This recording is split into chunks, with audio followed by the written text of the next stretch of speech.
안녕하세요. 브랜딩 컨설팅의 이루미입니다. 네, 주변에 작은 가게들이 많이 있죠? 작은 가게일수록 브랜딩은 빨리 시작해야 합니다. 기술보다 가장 중요한 것은요, 이미지거든요. 주변 사장님들께서는 이렇게 많이들 얘기하세요. 브랜딩 그거 나중에 하면 안 될까? 그런데 처음부터 브랜딩을 하지 않으면요, 나중에는 정말 더 힘들어집니다. 초기 고객은 대부분 첫 인상에서부터 결정하니까요.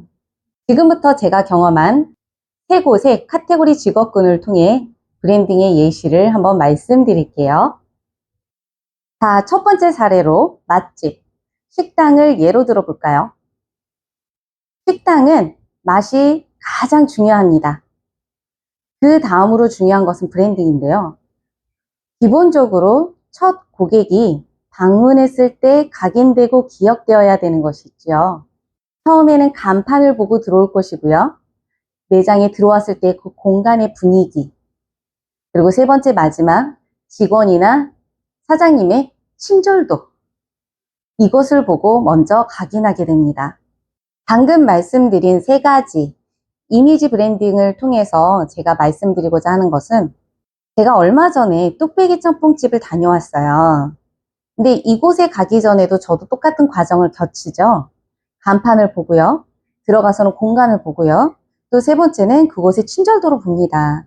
첫 이미지에서 느끼는 감정들이 새롭게 돋아나는 곳이거든요. 저도 새로 생겼기에 간판을 보고 들어갔고요.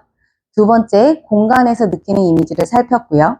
세 번째, 사장님이나 직원의 친절도를 보고 내가 어떤 음식을 먹을지를 선택을 하게 됩니다.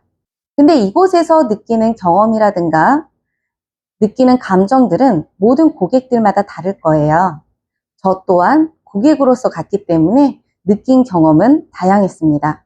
과연 우리 사장님들은요, 내 매장에서 고객들이 왔을 때 어떠한 것을 경험하고 갈까라고 고민해 보신 적 있으세요? 그걸 늘 고민하셔야 합니다. 왜냐하면 아까도 말씀드렸듯이 첫 고객은 이곳에서 느낀 첫 느낌이 모든 것을 결정하기 때문이지요.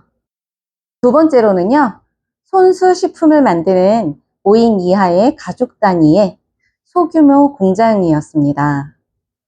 당연히 맛은 있어야 되겠죠? 그 다음으로 브랜딩이어야 되는데요. 이곳은 온라인과 오프라인으로 물건을 판매까지 이르러야 합니다. 고객이 직접 손수 찾아야 되고요. 이곳의 브랜딩은 어떻게 하면 가장 효과적일까요? 여러분이라면 어떻게 생각하세요? 기본적으로는 이 정도 브랜딩은 되어 있어야겠죠.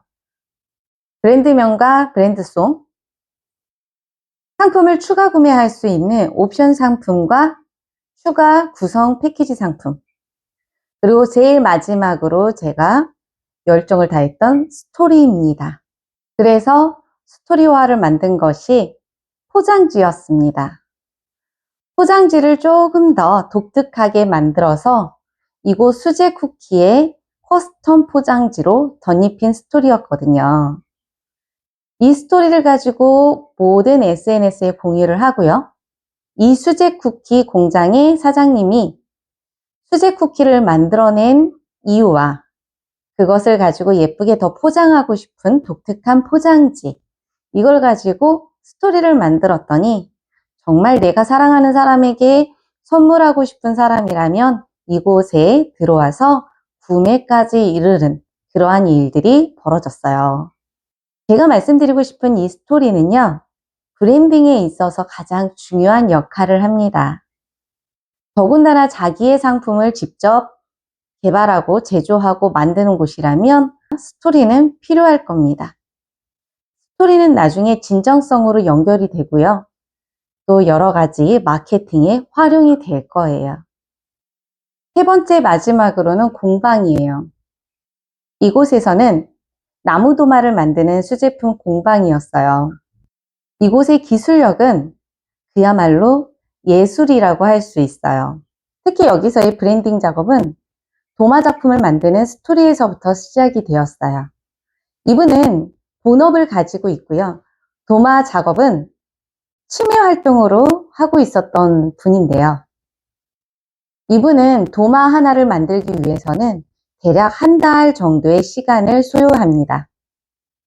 이 한 달 동안의 작품이 나오는 이 과정을 SNS로 같이 공유하고요. 그 공유된 스토리를 본 같은 이제 인스타 팔로워 된 분들이 작품이 나오기까지 그 모든 인스타 과정의 스토리를 같이 공유합니다. 공유하면서 기대하겠죠? 기대된 작품이 또 나오면 같이 댓글로 서로 소통을 합니다. 이분만의 도마를 좋아하고 사랑하는 그러한 진짜 팔로워들이 형성이 되고요. 이분이 나중에 작품 활동까지 하게 되는 이 과정을 모두 다 지켜보면서 정말 도마를 하나의 예술 작품으로 생각하게 됩니다. 또한 이미지 브랜딩으로 SNS의 피드를 보면은요, 톤 앤 매너가 거의 일정하게 유지가 돼요. 그래서 보는 이로 하여금 안정감을 주게 하고요. 또한 나무도마의 작품을 먼저 피드에 올리기 때문에 사람들이 이 작품의 예술성을 높이 평가하게 됩니다. 그래서 이분은 자기 취미 활동이 본 직업처럼 같은 선상에 오르게 되는데요. 또 하나의 브랜드를 스토리로 먼저 시작을 하면서 브랜드를 만든 케이스라고 할 수 있겠지요. 자, 지금까지 세 곳의 카테고리별로 브랜딩의 사례를 말씀드렸는데요. 그러나 아직도 여러 사장님들이 나는 자금이 부족해, 나는 나이가 많아서 아직은 할 수 없어, 조금만 더 있다가, 지금 정신이 없으니까 조금만 더 있다가 시작하면 안 될까? 이렇게 브랜딩을 나중에 후순위로 밀어놓지는 않으신가요? 물론 작은 가게일수록 자금은 부족해요. 일손도 많이 부족할 거고요. 그러나 그럴 때일수록 브랜딩이 마케팅을 대신할 수 있다라는 원리를 기억하셔야 돼요. 그래야 나중에 돈이 조금 덜 드는 마케팅을 하실 수 있답니다. 오늘도 당신의 브랜드를 브랜딩 잘 하셨나요? 다음 이 시간에도 여러 가지 브랜딩의 예시를 가지고 찾아뵙도록 하겠습니다. 구독과 좋아요는 저에게 큰 힘이 됩니다. 다음 이 시간에 또 만나 뵙도록 하겠습니다. 감사합니다.